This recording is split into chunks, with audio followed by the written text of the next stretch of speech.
বিয়ের আগে আমাদের মেয়েদের কত কত বাজে অভ্যাস থাকে, কিন্তু যখনই বিয়ে হয়ে যায় আস্তে আস্তে আমরা সেই আগের মতো আর থাকি না, নিজেকে অনেক বেশি পরিবর্তন করে ফেলি।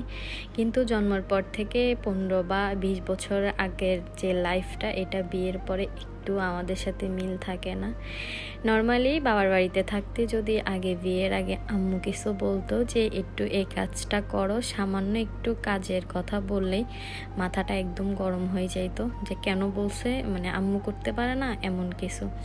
আর এখন আমরা কত ভদ্র হয়ে গেছি, কত সারাদিন কাজ করি, তারপরেও কোনো ক্লান্তি আসে না শরীরে। মনে হয় যে নিজের কাজ এগুলা করতেই হবে। কিন্তু আগে যদি মা একটু কাজ করতো বা কাজের কথা বলতো, আমাদের কত বিরক্ত লাগতো। এখন আসলে প্রতি মুহূর্তে মার প্রত্যেকটা কথাই বুঝি যে কেন আগে আম্মুর কোনো কথা শুনতাম না বা আম্মুকে এত কষ্ট দিতাম। আগে ভাবতাম যে এগুলো আম্মুর কাজ, আম্মুই করবে, আমি কেন করব। কিছু বললেই বলতাম, আমার কমন ডায়লগ ছিল পারবো না। আর আমার আম্মু বলতো একটা সময় আসবে এত কাজ করবা যে আমার কথা প্রত্যেক মুহূর্ত মনে করবা।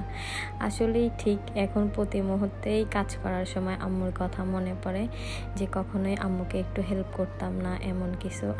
যে আপুরা আনমেরিড আছো তারা অবশ্যই মায়ের কথা শুনবা, মায়ের কাজে একটু হলেও হেল্প করবা, না হলে বিয়ের পর মনে হবে যে কেন আম্মুকে হেল্প করলাম না। এখন চাইলে আম্মুকে রান্না করে সব খাওয়াইতে পারি, সারাক্ষণ কাজ করতে পারি, কিন্তু আগের সেই সময়গুলো আর ফিরে তো পাই না যে আম্মুকে একটু হেল্প করব।